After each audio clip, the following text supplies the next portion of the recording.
So in this video, we are going to talk about significant figures and what they mean. So a significant figure is basically a fancy term for an accurate number. It's a number that we know is 100% correct. And then a non-significant figure would just be a placeholder. So what it really comes down to is zeros. Numbers that are not zero are always considered significant, and zeros run the issue where sometimes they are accurate zeros, meaning they actually mean zero, and sometimes they are just placeholders to make the number the right size. The rule that we use to count them is called the present-absent rule. It looks like this. I like to draw it out like this. Present,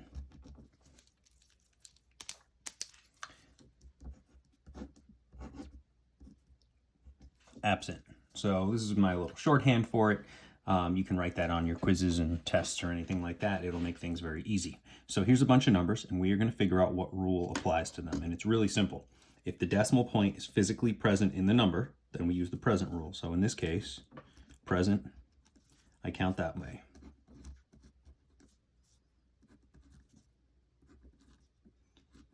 So for these, I'm going to count in that direction. And for the ones that I skipped, they don't have a decimal in the number. Now, granted, if you wanted to, you could put a decimal in the number at the end, but by the writer of the number intentionally leaving the decimal off, it tells you something. So in this case, these are all going to be absent. So that's your first step. Now after that, what you have to do is you have to, what present and absent tell you is they basically tell you the direction you need to count. So if the decimal point is absent, I'm going to start counting on the right side of the number, working my way to the left. If the decimal point is present, I'm going to start counting on the left side of the number, working my way to the right. Now the rule is you start counting on your first non-zero number. That's important. So we want our first non-zero number, and then everything after that is going to be considered significant. So what that means is that in this problem, I start on the right, I go to my left. The first numbers I come across are zeros. I can't start counting on a zero, so I start counting on the first and last number. So that means that there is one significant figure in this number 100. What that means to us is it would be like saying, if you knew something weighed 100 pounds, or at least 100 pounds, but you didn't know these two zeros are saying, I don't know what they are, meaning it could be 199 pounds, it could be 111 pounds, it could be 100 exactly. I don't know. I know it weighs at least 100, but I don't know how much more than that. And I know it's not more than 200, because otherwise this would be a 2. So they're placeholders. Now, if the decimal point was present, you start counting on the left side, and the first non-zero number you come across is the 1. After that, going in this direction, everything is significant. So you have 3 significant figures in 100 with a decimal. Now, what that means is if you said something weighs 100 pounds and you put a decimal point at the end, you are saying it weighs exactly 100 pounds, meaning I know these zeros are accurate. Whereas here, in the first number, they're not accurate. They are just placeholders. Okay? That's what it means. Let's do some more, and then hopefully it makes more sense. So up until now, students tend to make the false assumption that zeros are either you count them or you don't, right? Well, you can have zeros that you count and zeros that you don't count in the same problem, and that's this next one. So in this case, decimal point is absent, so I start on the right. I work my way to the left. The first 2 numbers I come across are zeros, so I cannot start counting on the zeros. That's why I put the line through them. And then the 1 is where I start counting, and I work this direction. After the 1, everything counts, including zeros. So 1, 2, 3, 4, 5 significant figures. So again, if this thing is saying, okay, this thing weighs whatever number this is, 1,100 pounds, that means I know it weighs exactly 1,100,000, right? But I don't know about these 2 zeros. It could be 1,199,000, it could be 1,100,000 exactly. I don't know about these 2. Okay, so therefore they are not significant, and the way I do that is by not including the decimal point in the number. That tells me that they are not accurate. We'll go a little faster through the next ones. In this one, the decimal point is present, so I start counting on the 5, and I go in that direction, so therefore 1, 2, 3, 4, 5 significant figures. For this next one, it's absent, so I start on the right. I can't start on a 0 as I work my way to the left. So only those are the significant figures, 3 sig figs. Decimal point is absent, so I'm going to start on the right. First 2 zeros I don't count. I start counting on the 6. After that, in that direction, everything is significant. So 1, 2, 3, 4, 5, 6 significant figures. Next one, present. I cannot start counting on a 0, so I can't count any of these zeros. Only the 1 in that direction is significant, 1 sig fig. And then the last one, same thing. These first zeros do not count. Start counting on the 1. After that, everything counts, even if it's a 0, 4 significant figures. All right. A classic example of this is in scales. So like when you go to the store and you buy a scale, like for a food scale, let's say you're on a diet, you want to weigh out your proteins and carbohydrates and all that, and you weigh out a scale. If the scale goes out to this many grams, it's like a $10 scale. If it goes out to this many grams, now it's like a $50 to $100 scale. If it goes out to this, it's a $500 scale. And if it goes out to here, it's probably like a $10,000 scale. And they go a little further out, and that's about it. So scientists actually pay a lot of money for more significant figures for reporting data more accurately. Now, if you're weighing things like that are big objects, that doesn't really matter. But if you're dealing with chemistry and you're dealing with things that are super small and super light, having these extra digits makes a big difference in accuracy, because a molecule would weigh, you'd have to add like 20 more zeros to it to make it the weight of a single molecule. But the closer you get, the better you end up being. So that is counting significant figures. There's going to be a worksheet and an answer key for that. The next thing I'm going to do all in one is I'm going to move to the actual math using significant figures. So we lump the math together in 2 factors. We have, or we break it down into 2 categories. Addition and subtraction, they're done the same way. They're basically the same thing, right? One's adding, one's subtracting, but pretty much the same thing. And what we do is we round our answer to have the least accurate number. Okay, so here's what that means. I'll show you how to set it up. It's actually very easy.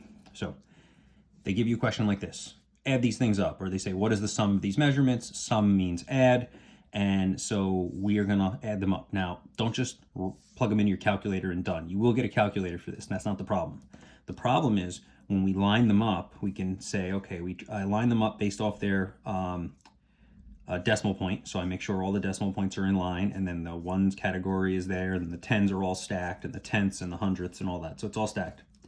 And so notice 349.0 doesn't have a number, so I'm going to put a question mark in the hundredths place, but the other numbers do. So now what's happening is I'm adding a number, 2 numbers, 2 of these numbers have numbers in the hundredths place, one of them does not. Now, it does not mean that this is a 0, because if it was a 0, they would write 0 in. What it means is they don't know what it is. It could be a 0, but it could be 9. It's not a significant figure for some reason or another. In this case, it was most likely because the thing they were measuring, like if you wanted to measure something that was 350 or 349 meters long, your tape measure probably wouldn't go out to 0.01 meters, because who cares if something is, a tiny fraction longer if it's, 350 meters long. That's like, what is that, 3.5 football fields? Would you care if something was, 1 blade of grass longer than that? At that distance, you probably wouldn't. And so that's why you didn't bother to use anything that accurate. So because you don't know what it is, you can't guarantee it, this line gets drawn. And what we're going to do is we're going to say we're going to cut this 0 is supposed to be on the left side of the line. We're going to cut this problem out, this column off completely. So what I do is I do my math like normal, calculator spits this out, and I say, all right, this column, I cannot guarantee its accuracy, so I'm going to round it off. The rules for rounding: 5 or higher rounds up, 4 or lower rounds down. So in this case, the 6 rounds the 7 up to an 8, and my final answer, 369.8 meters. And that's it. That's all there is to it. I'm going to go to the second page, and I'll do some more problems. So for this one up here, it says calculate the difference between the 2 numbers. So basically subtract these 2 numbers, right? So here's how it works. They're lined up a little bit better. I line them up, same idea, the ones over the ones place, the tens, the tenths, the hundredths, the whole idea. This one is the column. There's a column I don't know. There doesn't have to be, and there could even be more than one column that you don't know. It's totally, it's problem dependent. There doesn't always have to be one blank. And I'll do these problems with you to show you. So we look at this and we say, all right, this column, I can't guarantee the accuracy for the same exact reason I talked about in the last one. So I'm going to have to round this column off. Since it's a 4, it rounds down. And so your final answer would be 58.1 grams because the 4 would round down. Basically, we can't guarantee the accuracy of this question mark column, and so therefore we cut it off. You can also cut off more than one column in these problems. Let's do a few more, and then we'll move on to multiplication and division. So for these, I'm going to stack these up. So the most important part of this problem is to be as neat as possible.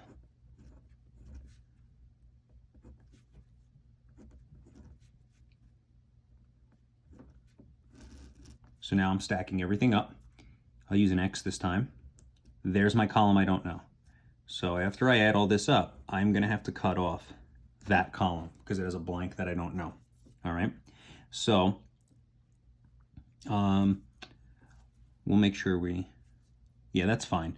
Technically, I guess with this problem, this 0 is not a significant figure, so we might have to cut this column off. We'll just pretend like there's a decimal there just to make life easy. I would never give you a problem that was that technical.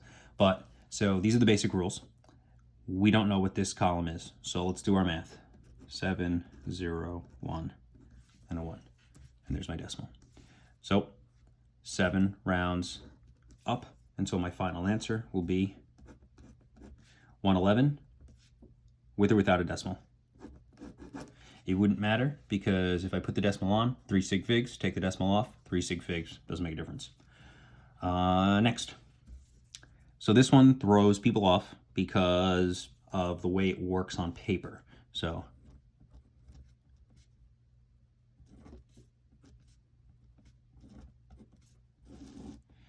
I do the math on this, and so obviously we don't need a calculator for this, but I don't feel like recording this video again in case I make a mental mistake. 54.99. All right. Now, unknown, that whole column's got to go. 9 rounds the 9 up to 10, which then in turn rounds the 4 up to a 5. And so my final answer, 55.0. Now, this is why students typically have a problem with this, because they say, well, the number was 55, and then you took something away, and it still weighs 55. It should weigh less. And yes, it does in fact weigh less, but what this is really telling us is the amount the weight decreased was so small that it is less than a rounding error, basically. So like this would be like if you were weighing something that was outrageously heavy. Like let's say you're weighing a cruise ship, okay? And then someone takes a napkin and throws it off the cruise ship. Well, you'll say, well, okay, the cruise ship did technically go down in weight by the weight of the napkin, but compared to the weight of the boat or ship, it's such a small amount that we wouldn't really consider it to be, we would ignore it, basically. And that's what this is saying. You subtract a number like 0.01 from 55.0, and it's so small that based on significant figures, it's not enough to actually change the answer. And that's what that really means. Next two. 14.7 minus 2.312. So this is a good one because there are 2 unknowns here. So that means we just get rid of both of those columns. So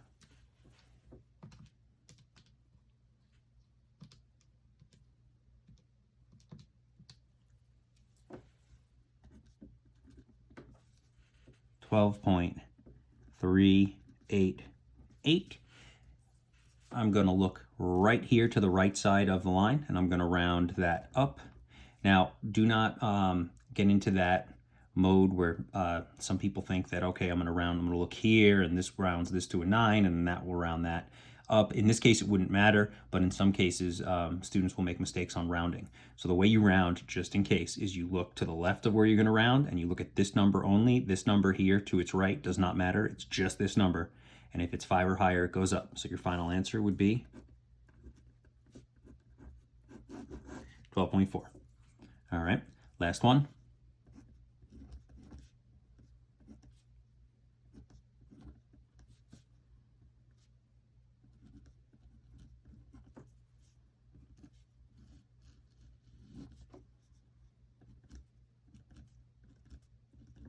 So as you can see, all these x's are numbers that I do not know if they are actually zeros or not. That would be considered not significant figures.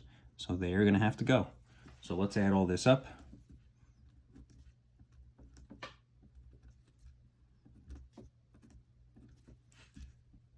And then I'm going to look right here, and I'm going to say, okay, this 3 rounds down. So my final answer, 110 with the decimal. All right, and that is how you do addition and subtraction. They are actually pretty easy. They're the easier of the operations that we're going to do.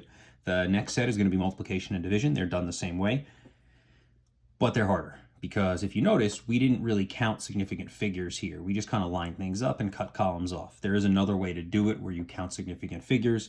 I don't usually teach it that way. I don't find it it's not really necessary if you can line things up, and you can always write out on paper this way.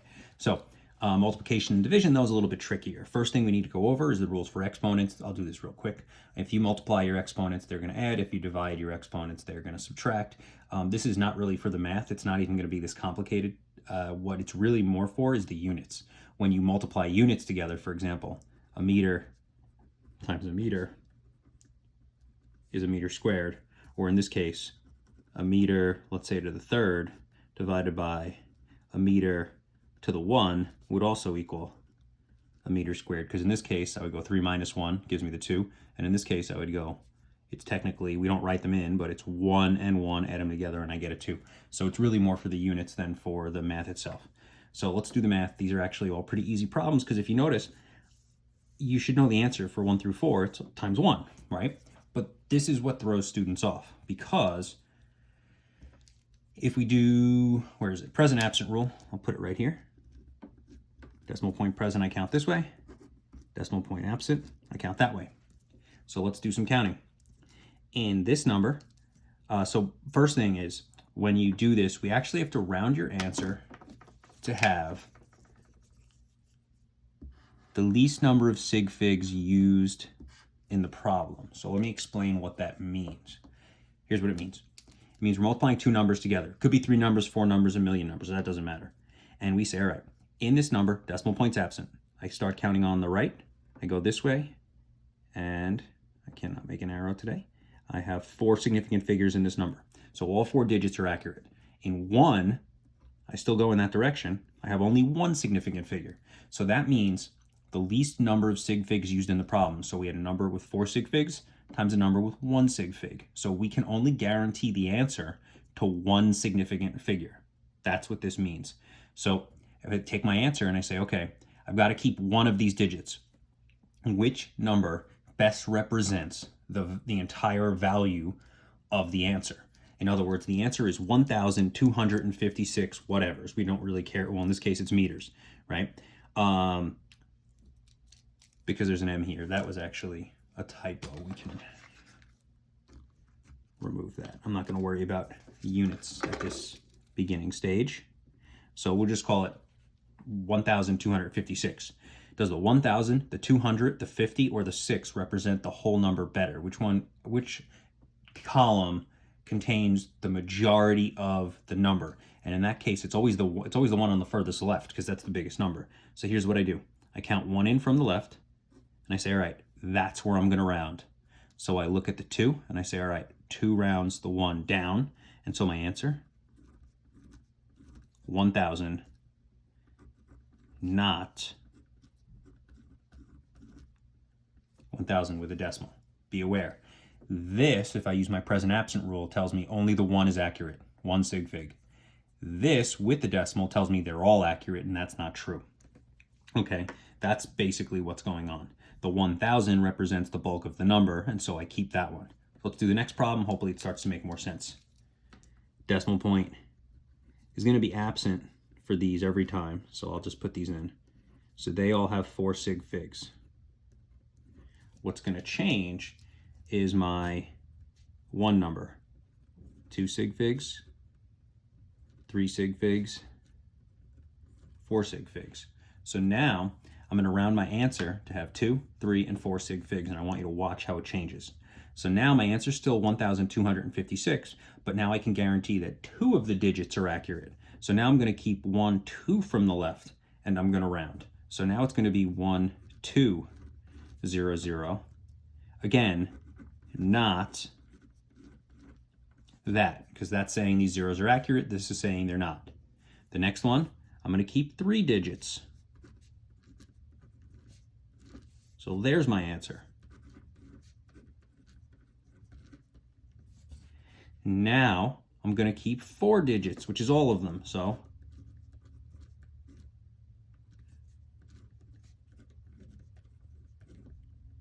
notice, both of them in this case are fine because 4 sig figs, 4 sig figs. The decimal point won't change the number of significant figures because there are no zeros in the number. So that one tends, if you did this, basically you get lucky. You made a mistake, but the mistake doesn't count. On these first 3, if you add the decimal point, it will make the answer wrong. I'm hoping you understand why. Last one. This is the hardest one. 50,000 times 1. So 2 sig figs. Can't start counting on a 0. So only 1 sig fig. All right. So how do we get my answer? Well, I need 2 digits. So 1, 2. So I put my line there. So here's the problem. This is wrong because this only has 1 sig fig. This is wrong because now they're all significant.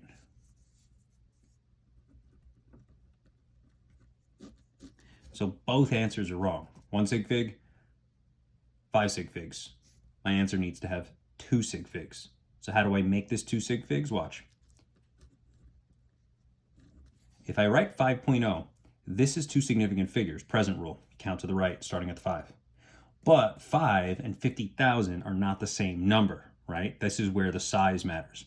So like if this were your bank account and you had $50,000 in it and you go to withdraw it and the bank teller gives you a 5 and thinks they're done, you have a serious problem, right? Just because it has a 5 in it doesn't mean it's just $5. The zeros mean something. So how do I make this number the same size?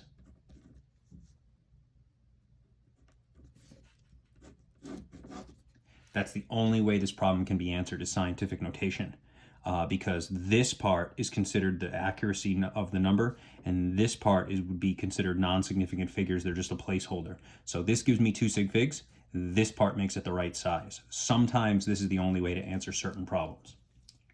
Well, let's do some practice, and then we'll see how it goes. So for these, I took away the math, so that's easy. I gave you the answer, so it's really more about practice on rounding, which is what this really comes down to. So let's take a look. Decimal point is present, so I count this way, 4 sig figs. I'm just going to do them all to make life easy. 2 sig figs. So these are all present rules.